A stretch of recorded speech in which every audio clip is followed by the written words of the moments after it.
doing a lot of research and getting to know the subject a ton. And so much of it is just talking to customers and figuring out what their pain points are. And what's your motivation? Is it money? Is it the research? Is it problem solving? What is it that's driving you? I think if anyone does entrepreneurship just for the money, they'll probably stop at some point just because it's so exhausting. And it's really just rewarding when you care about what you're doing. And that's why we both felt strongly about this subject, and that's why we chose it, because all the ups and downs are worth it when you're working on something that you are really passionate about and care about. I couldn't agree more. And that's the one thing that, in talking not just to you, but your other colleagues and the things they're doing, there is Sam, who is, he's I believe a mathematics and other major, and he's got his entrepreneurial is on teaching people to play the violin by themselves better, because that's where his passion was, and he used some of his other skills. And I talked to him, and again, very passionate guy. He's connected with something, but this would not be the thing. I think he's going to be very successful with, just like you all will. But like you say, if it was strictly for the money, these wouldn't be the topics that you'd all be getting into. I do also want to, as I sit here listening to you with the reporting before you were talking about, this itself is a huge emerging thing, if you will, about how to report whatever it is. And one of my earlier guests, actually a collaborator of mine, Dr. Jennifer Frazier, she was on talking about her book, which is Teaching Bullies, when it's the coach or the teacher that's the bully. And she gets into the neuroscience and the damage and so forth. And she's working on a reporting tool so that it's a different type of trauma. It's a different type of assault than the sexual assault you all are talking about, but it is one that definitely people needing to heal, but they don't want to report it. They won't feel believed. They'll feel that it was their fault. And I want to encourage you to reach out to her as well. We should probably talk, because this is on several fronts now, where it's about the reporting, where it needs to be legitimate, secure, safe. It can't be abused for because people will say, oh, you could set somebody up and so forth, which is not a reason to not do something. But I'm very encouraged, again, and this gets into, these are coming from companies, entrepreneurs who started up their technology companies reporting, which had nothing to do with what you're talking about. So I just I love that where you're going is heading into truly viable, profitable markets, but it's coming from, and the reason I call this show is Heart-Centered Entrepreneurs Part 2, because this is heart-centered work. It didn't come from any list of business pursuit lists that anyone could have ever put up. Tell me a little bit about school. You've come into, like you say, entrepreneurs are no longer older people that are, looking to make a lot of money by themselves necessarily, but are you seeing throughout, I'll even go back, it hasn't been that long since the two of you were in high school, but is the education system encouraging you to do this, or did you just happen to find your way to this exception? I'm curious. Yeah, I don't really think that they necessarily encourage you to go this route at all. I do think that the University of Illinois has a great entrepreneurial ecosystem, and through that ecosystem, they're extremely encouraging for you to follow this path. But I do think that it's very difficult being in college and doing entrepreneurship. I think you have to keep going with your venture, and often there's not enough time. It's very hard to balance school and meeting your milestones with your venture. Yeah, I completely agree. It's super hard to balance everything, and there's not a lot of leeway for entrepreneurs where professors will just be like, oh, you have a big presentation for your company, let me move this midterm for you. That never happens. And I also think there's a lot of required classes that you have to take, and until maybe like your second semester of senior year, there isn't a lot of freedom in what you do. So what we might apply to our venture like could be super relevant to our major, but it's not necessarily going to count for anything, which can be disappointing or frustrating.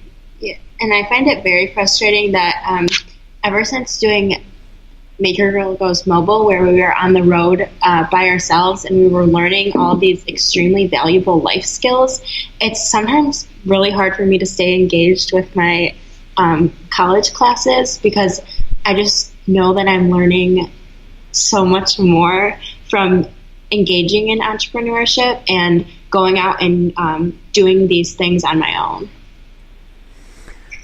I can totally relate to that.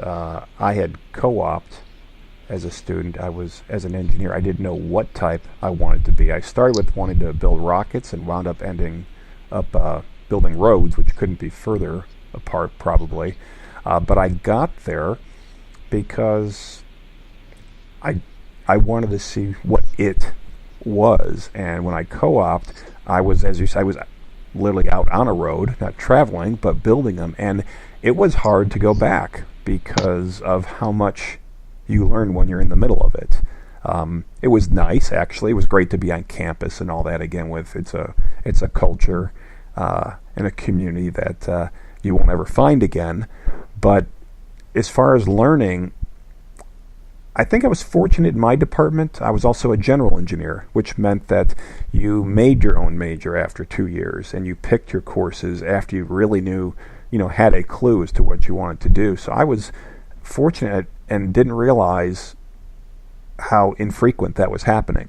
And I hear that a lot from those who've studied. And I know when I went back to grad school, I had very little freedom to pick and choose what to do, which was a bit disappointing because I was hoping to have a higher learning experience. And it was, I definitely learned a lot, but a lot of it was just a more intense level of learning things someone felt needed to be learned, simply for the sake of that, regardless of how I might put them to use or what my role in the world was.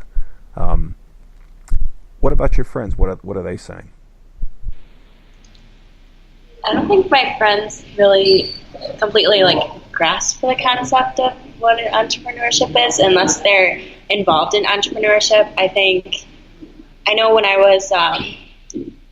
was working with Maker Girl, one of my friends introduced me at a gathering, and she was like, "This is Kendall. She invented STEM." So Excellent.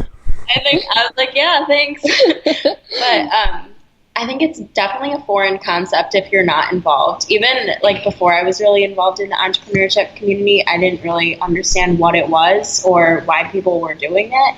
And I even try to explain it to them, but I think it's very difficult to understand unless you're kind of thrown in there and doing it yourself.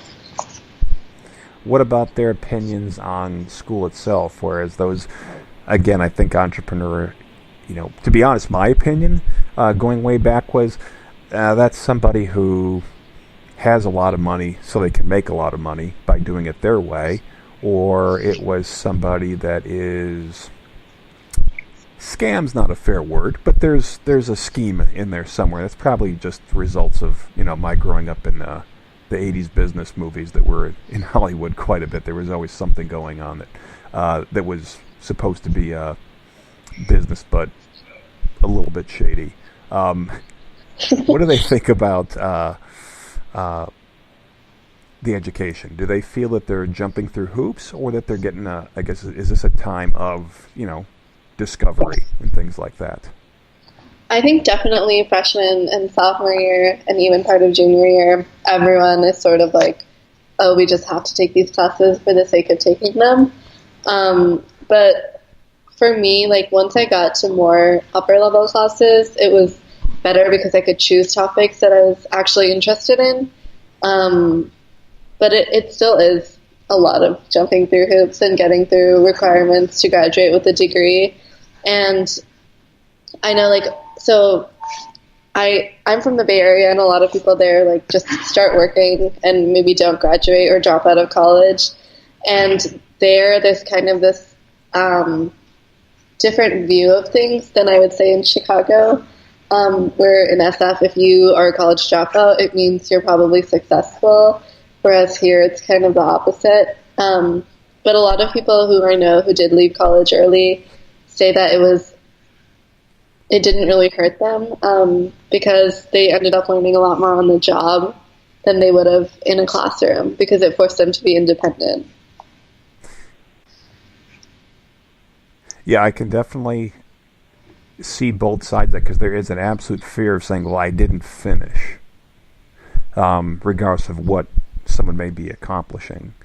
What about you, Kendall?